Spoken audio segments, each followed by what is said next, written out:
Oke guys, jadi kita udah sampai di stasiun Jakarta Kota. Nah, kita mau OTW ke Museum Bank Indonesia. Sampai ketemu di sana ya. Dadah.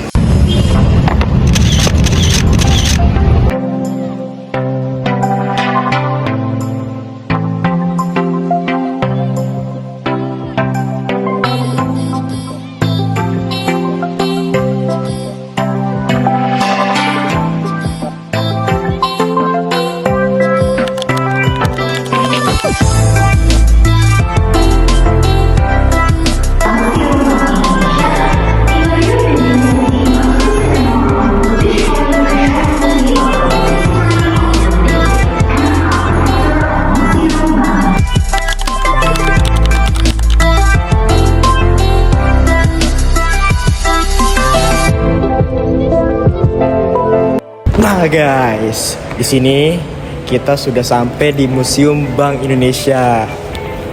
Kalian penasaran kan? Ayo kita. Ayo.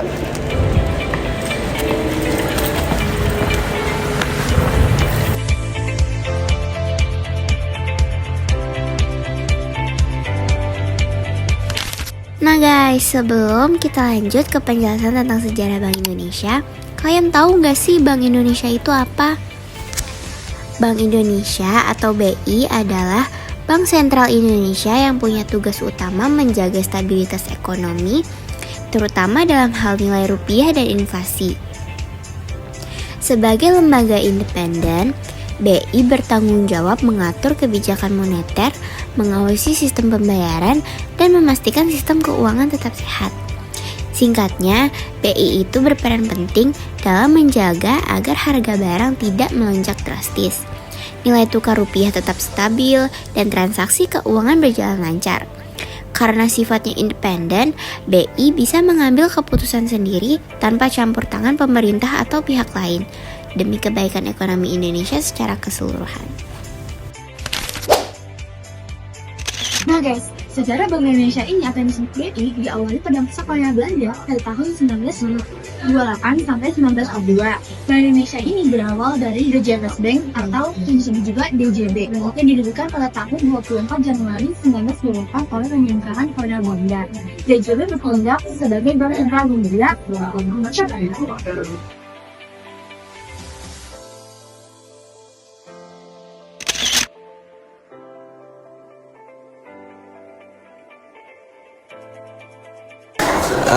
Pada kemerdekaan Indonesia, Belanda tidak mengakui kemerdekaan Indonesia pada tanggal 17 Agustus 1945. Mereka mengaktifkan DJB lalu mengedarkan mata uang Nika yang dikenal sebagai mata uang merah. Lanjut ke Konferensi Meja Bundar atau KMB. Belanda mengakui kedaulatan Indonesia dan mensepakati berdirinya Republik Indonesia Serikat ya, atau RIS. Pembukaan Bank Sentral atau RIS menjadi salah satu poin penting bagi keputusan KMB. Lanjut lagi ke tahun 1951 ada nasionalisasi DJB. Menteri Keuangan Yusuf Wibisono mengusulkan nasionalisasi DJB pada tahun 1951. Langkah sejalan dengan gagasan Bung Hatta tentang pembentukan Bank Sentral untuk kedaulatan ekonomi. Proses nasionalisasi berlangsung dari tahun 1951 sampai 1953. Ada legalitas nasionalisasi. Pemerintah Indonesia membantu panitia nasionalisasi DJB pada 2 Juli 1951. Penerbitan UU Nomor 24 Tahun 1951 tentang nasionalisasi DJB menjadi tanda legalitas nasional DJB. 1953 DJB dibubarkan. Pemerintah Indonesia membeli saham DJB dengan penawaran 20% di atas harga pasar. DJB pun dibubarkan pada 30 Juni 1953. Lahirnya Bank Indonesia. Bank Indonesia BI ditetapkan sebagai Bank Sentral RI dengan Syafruddin Prawinegara sebagai gubernur pertama. Penetap ini bersama dengan berlakunya UU Nomor 11 atau 1953 tentang penetapan Undang-Undang Pokok Bank Indonesia.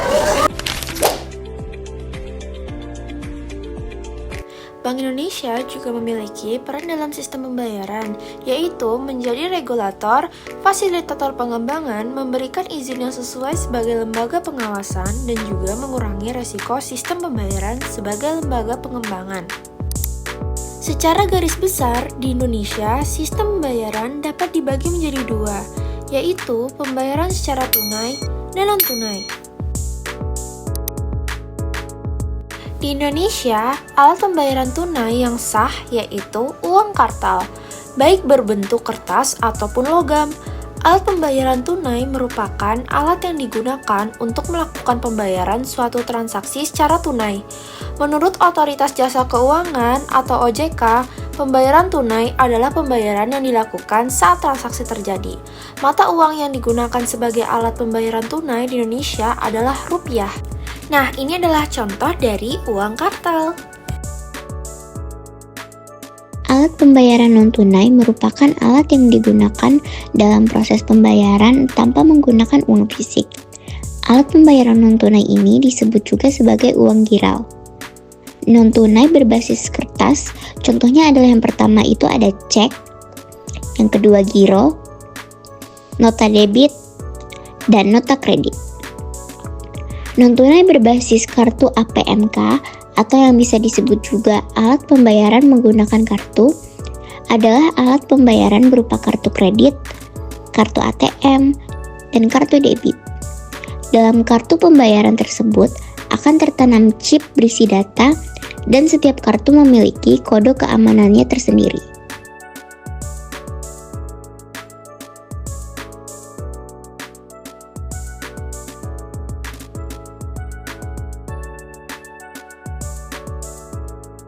Tunai berbasis elektronik. Alat pembayaran ini lebih populer dikenal sebagai electric money atau e-money. Nilai uang disimpan secara elektronik dalam suatu media server atau chip. Contoh dari alat pembayaran berbasis elektronik ini adalah e-wallet atau e-money.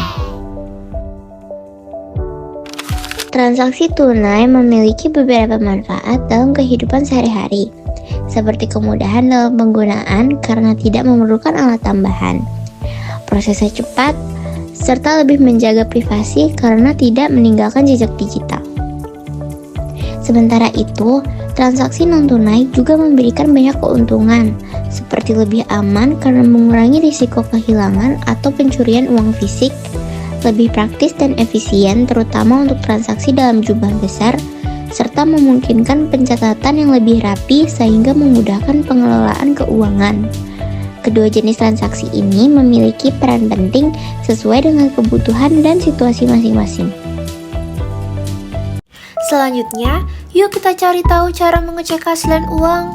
Cara mengecek keaslian uang yang pertama, meneliti uang yang diterima dengan dilihat, diraba, dan diterawang. Kita bisa melihat bahwa di kanan atas terdapat gambar lambang negara Indonesia yaitu Garuda Pancasila. Dan di bawah gambar Garuda Pancasila terdapat gambar wilayah kesatuan Republik Indonesia. Yang kedua, terdapat kode tunanetra atau blind code yang berupa garis atau titik yang dapat diraba oleh penyandang tunanetra untuk mengenali nilai uang kertas. Biasanya berada pada sisi kiri atau kanan uang. Yang ketiga, terdapat sebutan pecahan dalam angka dan tulisan seperti 100.000, 50.000, 20.000, 10.000, 5.000, 2.000, dan yang terakhir adalah 1.000. Yang keempat, terdapat gambar utama pahlawan nasional.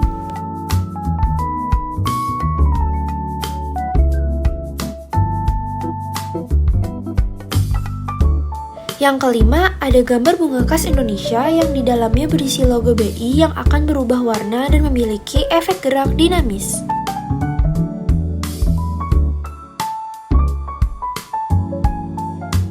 Yang keenam, terdapat gambar tarian khas Indonesia. Yang ketujuh, melalui benang pengaman atau securitizer yang ditanamkan dalam uang tersebut. Benang pengaman uang dapat terlihat seperti garis melintang dari atas ke bawah atau dianyam di dalam kertas. Benang pengaman uang biasanya mengandung serat logam atau plastik khusus. Yang kedelapan, dapat dilihat dari gambar yang saling isi.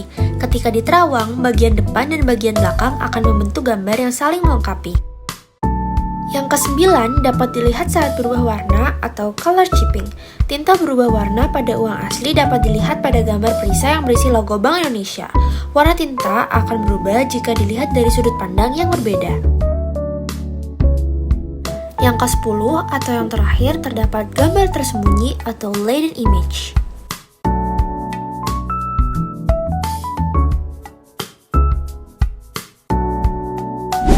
Nah guys, sebelum kita lanjut, aku mau kasih tahu kalian dulu apa itu fungsi BI. Nah, fungsi BI yang pertama adalah mengelola mata uang rupiah.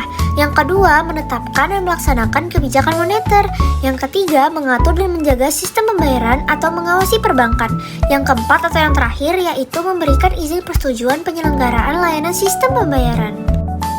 BI mempunyai 3 pilar utama, yaitu yang pertama ada stabilitas moneter, yang kedua keuangan, yang ketiga sistem pembayaran yang efisien. Tujuan BI sendiri yaitu untuk menjaga dan mencapai kestabilan nilai rupiah.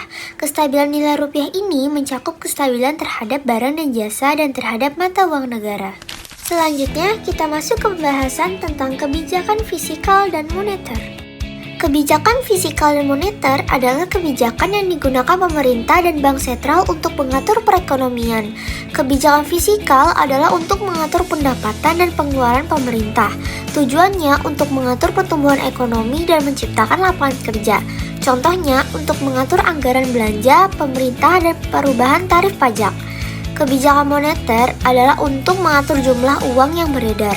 Tujuannya untuk mengendalikan inflasi dan mempertahankan stabilitas nilai uang. Contohnya yaitu tindakan bank sentral seperti pengaturan suku bunga dan operasi pasar terbuka.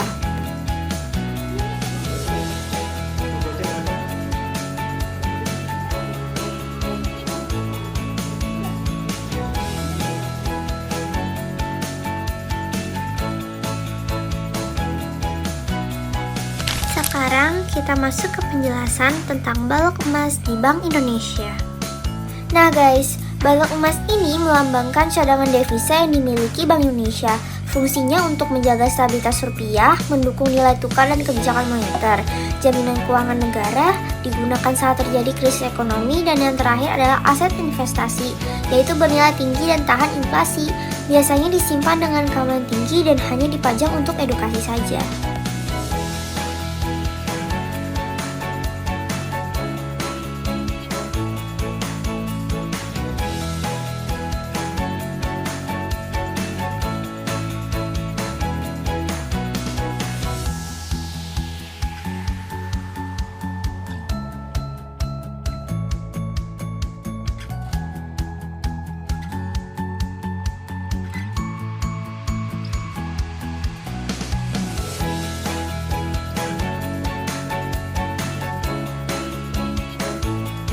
Selanjutnya, kita akan membahas tentang Brankas Bank Indonesia. Brankas Bank Indonesia berfungsi sebagai penyimpanan uang tunai dan aset berharga dengan tingkat keamanan tinggi. Manfaat utamanya yaitu 1. Keamanan maksimal, melindungi uang dan dokumen dari pencurian atau bencana. 2. Pengelolaan uang tunai, menyimpan cadangan uang sebelum didistribusikan ke bank-bank lain. Yang terakhir yaitu 3, yaitu dukungan kebijakan moneter, yaitu untuk membantu mengontrol jumlah uang beredar untuk menjaga stabilitas ekonomi. Berat brankas di Bank Indonesia bervariasi, tergantung pada ukuran dan spesifikasinya. Umumnya, brankas bank berukuran besar bisa memiliki berat mulai dari ratusan kilogram hingga beberapa ton, terutama yang dirancang untuk menyimpan uang dan jumlah besar dan dokumen penting. Brankas ini biasanya terbuat dari baja tebal dengan sistem keamanan tinggi seperti kunci biometrik dan kombinasi digital untuk memastikan perlindungan maksimal terhadap aset yang disimpan.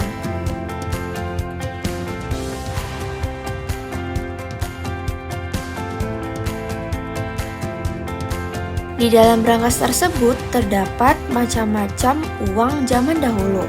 Contoh, nomor 1, uang era kerajaan di Nusantara, atau bisa disebut juga sejarah masa kejayaan kerajaan Hindu-Buddha. Selanjutnya nomor 2 yaitu uang era kolonial, atau sejarah tentang uang gulden di Nusantara. Selanjutnya nomor 3 yaitu uang token dan uang invasi, yaitu sejarah tentang uang token perkebunan.